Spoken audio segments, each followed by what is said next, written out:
story number 4, A Solution of the Algiers Mystery. At the launch, I'm unaware of the precise technical term, sir, but the launch waits you. Perhaps I should have said it is alongside. The reliable Lucky hated the sea, and when his master's excursions became marine, he always squinted more formidably and suddenly than usual, and added to his reliability a certain quality of ironic bitterness. "My overcoat, please," said Cecil Thorold, who was in his evening dress. The apartment, large and low, was panelled with bird's-eye maple. Divans ran across the walls and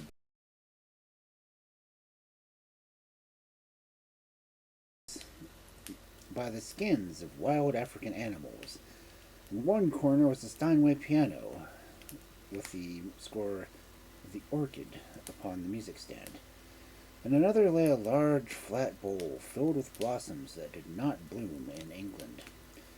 The illumination, soft and yellow, came from behind a cornice of the room, being reflected therefrom downwards by the cream-colored ceiling. Only by the faintly heard tremor of some gigantic but repressed force, and by the very slight unsteadiness of the part of the floor, could you have guessed that you were aboard a steam yacht, and not in a large, luxurious house. Lecky, having arrayed the millionaire with the overcoat, muffler, crush hat, and white gloves, drew aside from the portiere and followed him up the flight of stairs. They stood on deck, surrounded by the mild but treacherous Algerian night.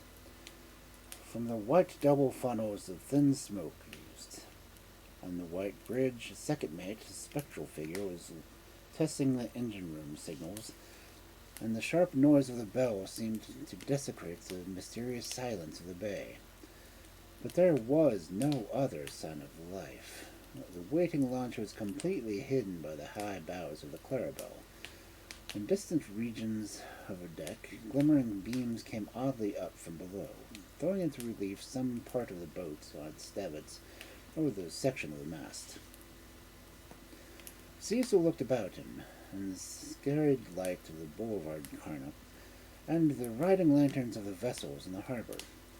Away to the left on the hill, a few gleams showed Mustapha Storyteller, where the great English hotels are, and 10 miles further east, the lighthouse of Cape Matafel flashed its eternal message to the Mediterranean. He was on the verge of feeling poetic. "Suppose anything happens while you're at this dance, sir?" Lucky jerked his thumb in the direction of a small steamer which lay moored scarcely a cable's length away under the eastern jetty. "Suppose—" He jerked his thumb again, in exactly the same direction. His tone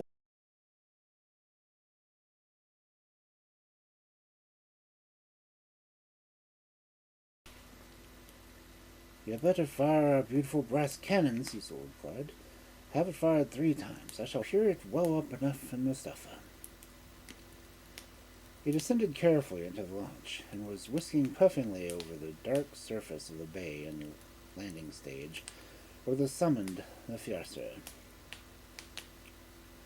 "Hotel de—" he instructed the driver, but the driver smiled joyously. Everyone who went to the Hotel de was rich and lordly, and paid well because the hill was long and steep and so hard on the poor Algerian horses. Part 2. Every hotel up in the Mustapha-sur-Pierre was the finest view, the very finest hygienic installation, and the highest cooking in Algeria.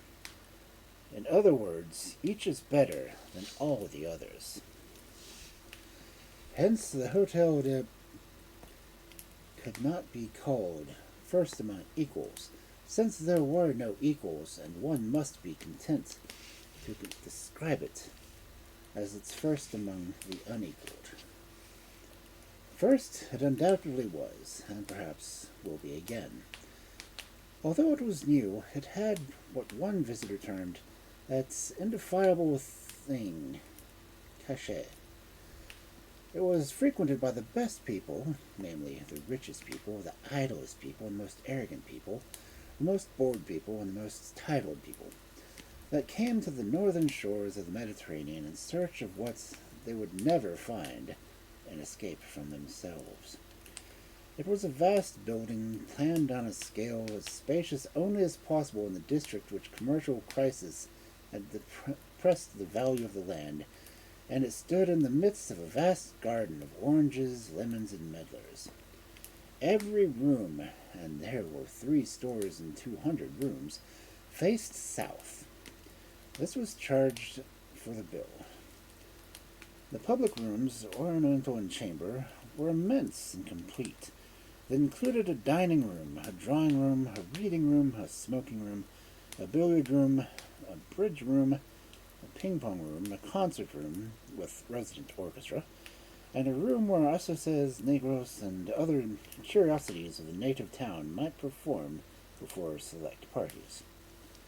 Thus, it was entirely self-sufficient, and lacked nothing which is necessary to the proper existence of the best people. On Thursday nights, throughout the season, there were 5 franc dance in the concert hall. You paid 5 francs and ate and drank as much as you could while standing up, and the supper tables arrayed in the dining room. On a certain Thursday night in early January, this Anglo-Saxon microcosm, set so haughtily in a French colony between the Mediterranean and the Georges mountains with the Sahara behind, was at its most brilliant. The hotel was crammed and prices were high, and everybody was extreme consciousness of doing the correct thing. The dance had begun somewhat earlier than usual, because the eagerness of younger guests could not be restrained. And the orchestra seemed gayer, and the electric lights brighter, and the toilets more resplendent that night. Of course, guests came in from other hotels. Indeed, they came in to such an extent that the dance in the ballroom was an affair of compromise and ingenuity. And the other rooms were occupied too. The bridge players reeked of temperature. The cheerful sound of ping-pong came regularly from the ping-pong room. The retired Indian judge was giving points as usual in the billiard room, and in the reading room the steadfast intellectuals were studying the world and the Paris, New York, and all the English and American, pure Anglo-Saxon in thought and speech and gesture, save the manager of the hotel, who was Italian, the waiters, who were anything, and the wonderful concierge, who was everything. As Cecil passed through the imposing suite of public rooms, he saw in the reading room, posted so that no arrival could escape her eye, was the elegant form of Mrs. McAllister, and by way of wild impulsive freak, he stopped and talked to her, and ultimately sat down by her side. Mrs. McAllister was one of those English women that was to be found only in large and fashionable hotels. Everything about her was mysterious, except the fact that she was in search of a second husband. She was tall, pretty, dashing, daring, well-dressed, well-informed, and perhaps 34. But no one had known her husband or her family, and no one knew her country or the origin of her income, or how she got herself into the best cliques in the hotel. She had the air of being the merriest person in Algiers. Really, she was one of the saddest, for the reason that every day left her older and harder, and less likely to hook a millionaire. She had met Cecil Thorold at the dance in the previous week, and had clung to him so artfully that the other courtiers talked about it for days, as Cecil well knew. And tonight he thought he might, as well as not, give Mrs. McAllister an hour's excitement of the chase, and the courtiers another 3 days of employment. He sat down beside her, and they talked. First she asked him whether he slept on his yacht or in the hotel, and he replied sometimes in the hotel and sometimes on the yacht. Then she asked him where his bedroom was, and he said it was on the 2nd floor, and she settled that it must be 3 doors down from her own. Then they discussed the bridge, the fiscal inquiry, the weather, dancing, food, the responsibilities of great wealth, Algerian railway travelling, the Cannes, gambling, Mr. Morley's Life of Gladstone, and the extraordinary success of the hotel. Thus, quite inevitably, they reached the subject of the Algiers mystery. During the season, at any rate, no two guests in the hotel ever talked small talk for more than 10 minutes without reaching the subject of the Algiers mystery. For the hotel had itself been the scene of the Algiers mystery, and the Algiers mystery was once the simplest and most charming and the most perplexing mystery in the world. One morning, the 1st of April in the previous year, an honest John Bull of a guest had come down for the hotel office, and laying a £5 note before the head clerk had exclaimed, "I found it lying on my dressing table. It isn't mine. It looks good enough, but I suspect it's someone's joke." 7 other people that day had confessed that they had found £5 notes in their rooms, or pieces of paper that at least resembled £5 notes. They compared the notes, and then the 8 went off from the body down to the agency in the Boulevard de la République, and without the least demur, the notes were changed for gold. On the 2nd of April, 12 more people found £5 notes in their rooms, now prominent on their bed, and secreted, as for instance under a candlestick.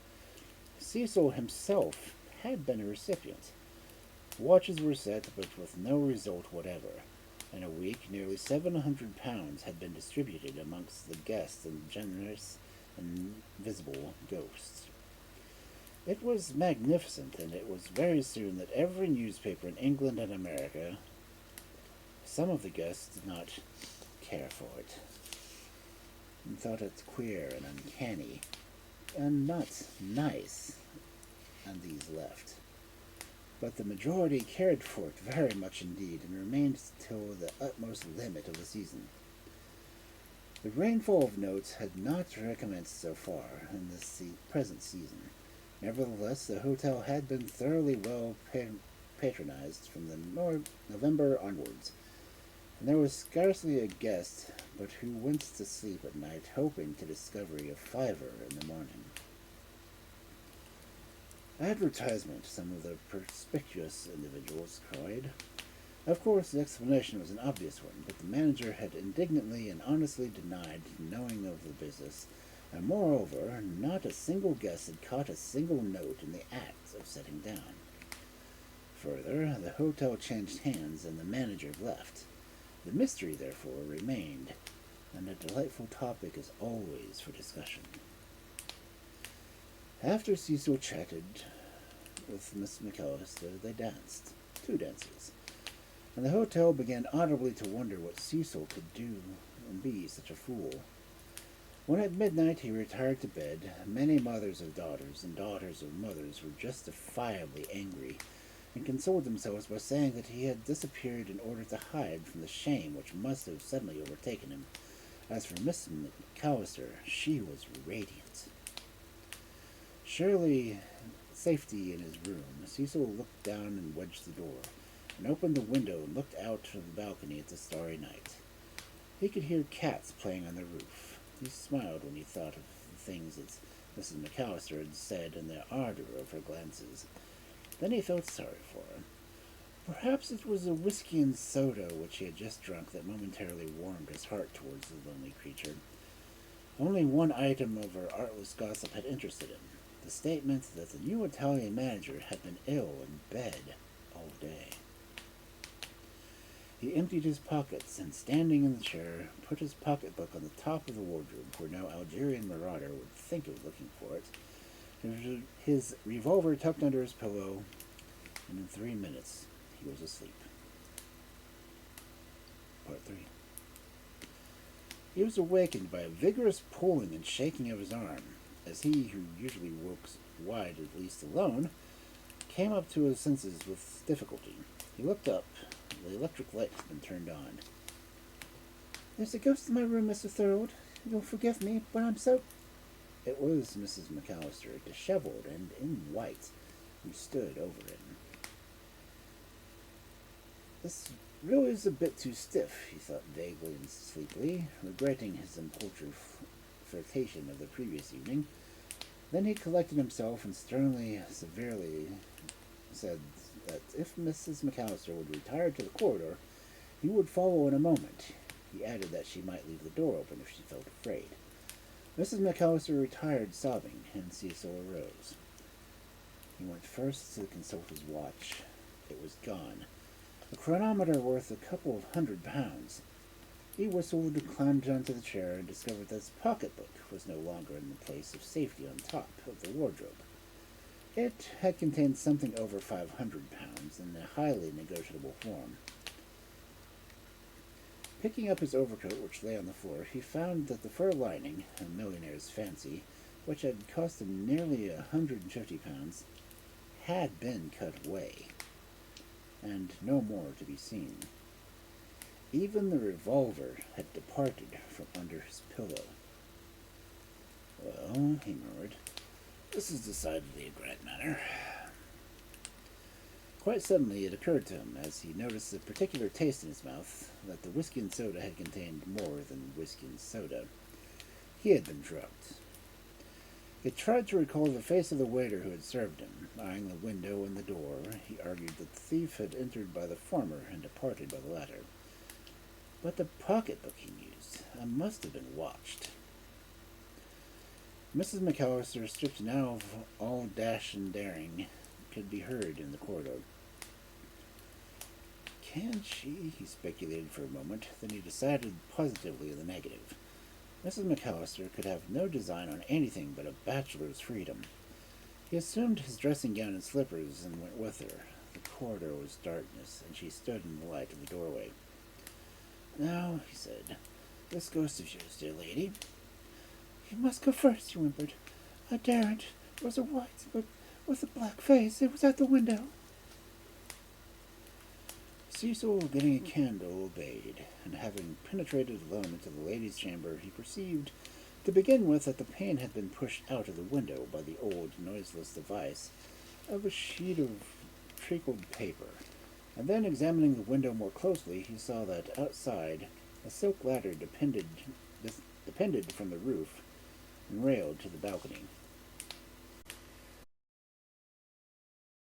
He said to the trembling widow, "It must have been someone with more an appetite than the ghost that saw you, perhaps an Arab." She came in, femininely trusting of him, and between them they ascertained that she had lost a watch, 16 rings, an opal necklace, and some money. Mrs. McAllister would not say how much money. "My resources are slight," she remarked. "I was expecting remittances." Cecil thought, this is not merely in the grand manner. It fulfills its promise. It will prove to be one of the greatest things of the age. He asked her to keep cool, not to be afraid, and to dress herself. Then he returned to his own room and dressed as quickly as he could. The hotel was absolutely quiet, but out of the depths below came the sound of a clock striking 4. When adequately but not aesthetically attired, he opened his door again. Another door nearby also opened, and Cecil saw a man's head. "I say," drawled the man's head, "excuse me, but have you noticed anything?" What? "Well, I've been robbed." The Englishman laughed awkwardly, apologetically, as though ashamed to have confessed that he had been victimized. "Much?" Cecil inquired. 200 or so. No joke, you know." "So have I been robbed," said Cecil. "Let us go downstairs. Got a candle. These corridors are usually lighted all night." "Perhaps the thief has been at the switches," said the Englishman. "They are thieves," Cecil corrected. "You think there is more than one?" "I think there were more than half a dozen," Cecil replied.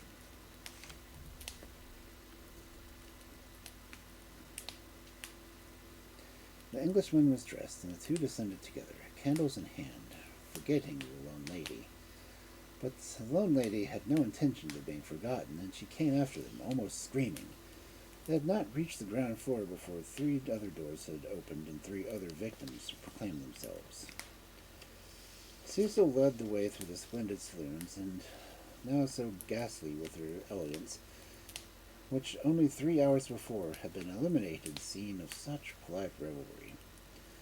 Ere he reached the entrance hall, where the solitary jet of burning the assistant's concierge, one of those officials who never seemed to sleep, advanced towards him, demanding in his broken English what was the matter. "There have been thieves in the hotel," said Cecil. "Waken our concierge." From that point, events succeeded each other in a sort of complex rapidity. Mrs. McAllister fainted at the door of the billiard room and was laid out on the billiard table with a white ball between her shoulders. The head concierge was not in his narrow bed in the alcove above the main entrance, and he could not be found. Nor could the Italian manager be found, though he was supposed to be ill in bed, nor the Italian manager's wife. 2 stablemen were searched out from somewhere, also a cook, and then an Englishman who had lost 200 or so went forth into the Algerian nights to bring a Geraldine from the post and the Rue d'Islay.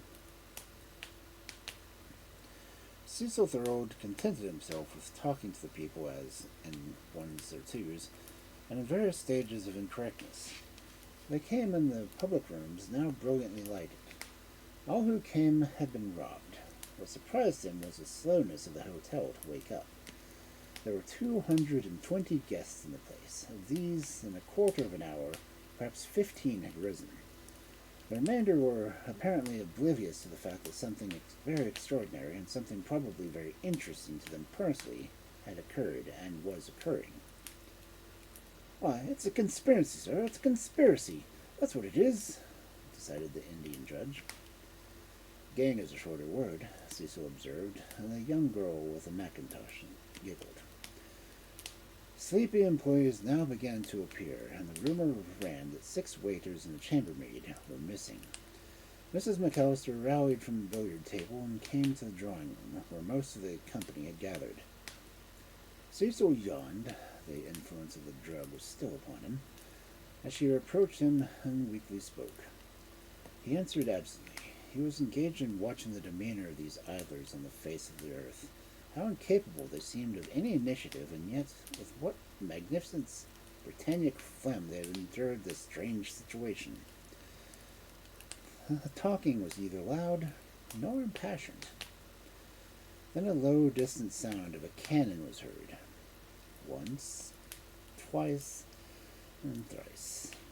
Silence ensued. "Heavens," sighed Miss McAllister, swaying towards Cecil. "What can that be?" He avoided her and hurried out of the room, and snatched somebody else's hat from the hat racks in the hall. But just as he was turning the handle of the main door to the hotel, the Englishman, who had lost 200 or so, returned out of the Algerian night with the inspector of police. The latter courteously requested Cecil not to leave the building, and he must be open to inquiry. "Au revoir, Lieutenant," at once. Cecil was obliged, regretfully, to comply. The inspector of police then commenced his labors. He telephoned, no one had thought of the telephone, for assistance and asked the Central Bureau to watch the railway station, the port, and the stagecoaches. He acquired the names and addresses of the Tour Le Monde and made categories of the articles. He locked the servants in the ping-pong room and took down narratives beginning with Cecil's. While the functionary was engaged with Miss McAllister, Cecil quietly but firmly disappeared. After his departure, the affair loomed larger and larger in mere magnitude, but nothing that came to light altered its leading characteristics. The wholesale robbery had been planned with the most minute care and knowledge, and executed with the most daring skill. Some 10 persons, the manager and his wife, a chambermaid, 6 waiters, and the concierge, seemed to have been concerned in the enterprise, excluding Miss McAllister's Arab and no doubt other assistants. The guests suddenly remembered how superior the concierge and the waiters had been ordinary concierge and waiter. At a quarter past 5 o'clock, the police had ascertained that 100 rooms had been entered, and horrified guests were still descending. The occupants of many rooms, however, made no response to a summons to awake. These, it was discovered afterwards, had either, like Cecil, received sedative unaware, or had been neatly gagged and bound. In the result, the list of missing valuables comprised nearly 200 watches, 800 rings, 150 other articles of jewelry, several £1,000 worth of furs, £3,000 in coin, and £21,000 in banknotes and other forms of currency. One lady, a doctor's wife, said she had been robbed of £800 in Bank of England notes, but her story obtained little credit. Other tales of enormous loss, chiefly by women who were also taken with salt. When the guard began at about 6 o'clock, the official examined the facade of the hotel and indicated that very nearly every room had been invaded by the balcony window, either from the roof or from the ground. But the stone flags of the terraces and beautifully asphalted pathways of the garden disclosed no trace of the plunderers. "I guess your British habit of sleeping with the window open didn't cut much ice today, anyhow," said an American from Indianapolis to the company. That morning no omnibus from the hotel arrived at the station to catch the 6:30 train, which takes 2 days to ramble to Tunis and to Burska. And all livered porters talked together in excited Swiss German. Part 4. "My compliments to Captain Black," said Cecil Thorold, "and repeat to him that all I want him to do is to keep her in sight. He needn't overhand her too much." "Precisely, sir," Lucky bowed. He was pale. "And you had better lie down." "I thank you, sir, but I find their recumbent position inconvenient. Perpetual motion seems more agreeable." Cecil was back in the large, low-room paneled of the bird's-eye maple. Below him, the power of 2,000 horses drove through the nocturnal Mediterranean swell its claribel of 1,000 tons. 30 men were awake and active on board, and 20 slept in the vast, clean forecastle, with electric lights blaring 6 inches above their noses. He lit a cigarette and, going to the piano, struck a few chords from the orchid. But since the music would not remain on the stand, he abandoned that attempt and lay down on the divan to think. He had reached the harbor from the hotel in 20 minutes, partly on foot at racing speed and partly in an Arab cart, also at racing speed. The Claribel's launch waited him. In another 5 minutes the launch was slung to the davits, and the Claribel was under way. He learned that the small and sinister vessel, the Paraquat Beth of Oran, which he and his men had been watching for several days, had slipped unostentatiously between the southern and eastern jetties, and had stopped for a few minutes on the hold concierge for a boat that had put off from the neighborhood of Lower Mustafa, and had then pointed her head northwest as though for some port in the province of Oran, or in Morocco. And in the rings of cigarette smoke which he made, Cecil seemed now to see clearly the whole business. He had never relaxed his interest in the affair of the £5 notes. He had vaguely suspected it to be part of some large scheme. He had presumed on slight grounds a connection between the Paraquat Beth and the Italian manager of the hotel. Nay, more, he had felt more than some great stroke was about to lie accomplished. But the precise knowledge and satisfactory theory of definitive expectation he had had none until Mrs. McAllister had unconscious and a man-hunting agent of destiny had fortunately awakened him in the nick of time. Had it not been for his flirtation of the previous evening, he might still be asleep in his bed at the hotel. He perceived the entire plan.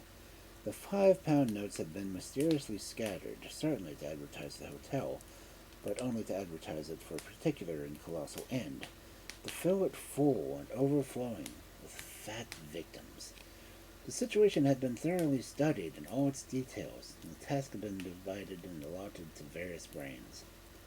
Every room must have been examined, watched, and separately plotted against. The inhabitants of idiosyncrasy of every victim must have been individually weighed and considered. Nothing, no trifle could have been forgotten. And then some supreme intelligence had drawn the threads together and woven them swiftly into a pattern of a single night, almost a single hour.